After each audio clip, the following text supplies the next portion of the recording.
बहुत दिनों की बात है। तेजपुर गांव में कृपाराम नाम का एक पहलवान रहता था। उसका नाम तो कृपाराम था, पर उसका स्वभाव उसके नाम से बिल्कुल अलग था। अरे ओ पान की दुकान, तुझे हिंदी समझ नहीं आती क्या? माफ करना हुजूर, गलती हो गई। दोबारा ऐसा किया तो चीर के रख दूंगा। ला दारू के पैसे निकाल। जी जी हुजूर, ये लीजिए। मेरी मजबूरी है, वरना तुम जैसे फटीचरों से कभी पैसे नहीं लेता। उसकी माँ का नाम सीता था। उसने मेहनत मजदूरी करके कृपा को पाल पोस कर बड़ा किया था। वह बेटा, जो कि 10 वर्ष बाद बड़ी ही मन्नतों से पैदा हुआ था। छोटे से ही वह बहुत ही बदमाश था। गांव के सभी बच्चों से हमेशा लड़ता झगड़ता रहता था। माँ सोचती कि अभी छोटा है, इसलिए ऐसा करता है, बड़ी होने पर सुधर जाएगा। समय बीतता गया, लेकिन कृपा की आदत वैसे ही थी। और तो और, अब वो अपनी माँ की इज्जत भी नहीं किया करता था। फिर भी माँ उसे कुछ नहीं कहती थी। वो उसकी गलतियों को अनदेखा करती रहती थी। सीता को ऐसा लगता था कि वह आज नहीं तो शादी के बाद सुधर जाएगा। जब वह 20 वर्ष का हो गया तो वह और भी अत्याचारी बन गया। उसकी आदत इतनी बिगड़ गई थी कि अब वो अपनी माँ और पिता पर हाथ उठाने लगा था। 2 साल बाद उसके बूढ़े पिता भी दुनिया से चले गए। माँ अब अकेली रह गई थी। उसे अपने बेटे की चिंता होने लगी थी कि उसकी मृत्यु के बाद उसके बेटे का क्या होगा। उसे खाना बनाकर कौन देगा। उसकी माँ ने सोचा, इसकी शादी एक अच्छी लड़की से कर देंगे तो कृपा का जीवन सफल हो जाएगा। उसका ध्यान अपने परिवार में लगा रहेगा तो वह गुस्सा भी नहीं करेगा। एक दिन पत्नी पुष्पा से मिलने उसकी सास देविका अपनी बेटी के घर आई हुई थी। हे भगवान, क्या करूं मैं इनका? आज ये फिर दारू पी के आए हैं। तो क्या तेरे बाप के पैसे से पीता हूँ? खुद मेहनत करके कमाता हूँ मैं। बता कहाँ रखी है पैसे? मैं नहीं दूंगी पैसे वैसे। थोड़ी भी शर्म नहीं आती आपको? माँ के सामने भी दारू पी के आ गए। अच्छा, तो ये बुढ़िया तुझे उल्टी पट्टी पड़ा रही है। उस दिन कृपा ने शराब के नशे में पुष्पा को उसकी माँ के सामने मारा और गाली गलौज किया।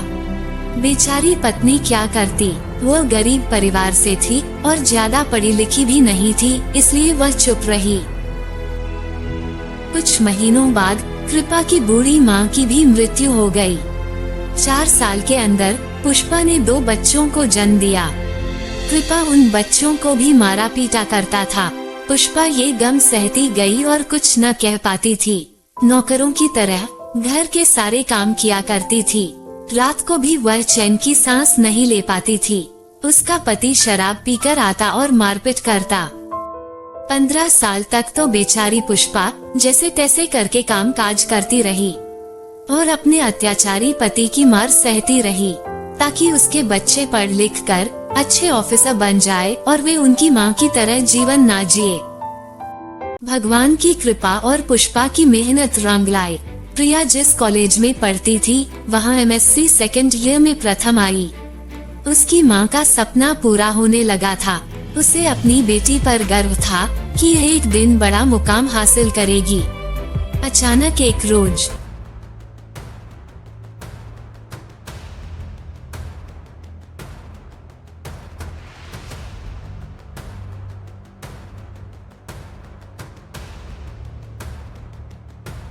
प्रिया को किसी लड़के के साथ देखकर कृपा आग बबूला हो गया था।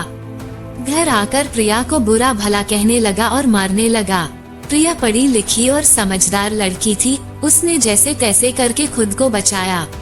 यहाँ तक कि माँ भी उसे बचाने आई तो उसे भी मारा। ये देखकर उसका भाई चुपचाप एक कोने में बैठकर रोने लगा। आखिर मैंने कौन सी गलती कर दी? सीधा कॉलेज से घर ही तो आ रही हूँ। मैंने अगली बार तुम्हें राहुल के साथ देखा तो समझ ले, चमड़ी उधेड़ दूंगा। पापा, राहुल मेरी क्लास में पढ़ता है और वो मेरा बहुत अच्छा दोस्त है। मैंने तुम्हें इतना बड़ा क्या राहुल के लिए किया है कि तुम एक दिन उसके साथ चली जाओ? तुम्हारे ऊपर सिर्फ मेरा ही हक है, इसे मैं किसी और के हवाले नहीं कर सकता। प्रिया और उसकी माँ ये वाक्य सुनते ही चुप हो गए और अपने मन में सोचने लगे कि ये पिता है कि हैवान। प्रिया अब इस घर में एक पल के लिए भी नहीं रुकना चाहती थी, क्योंकि हर रोज के नाटक से वह थक चुकी थी। आज तो उसके पिता ने इंसानियत की हद ही पार कर दी।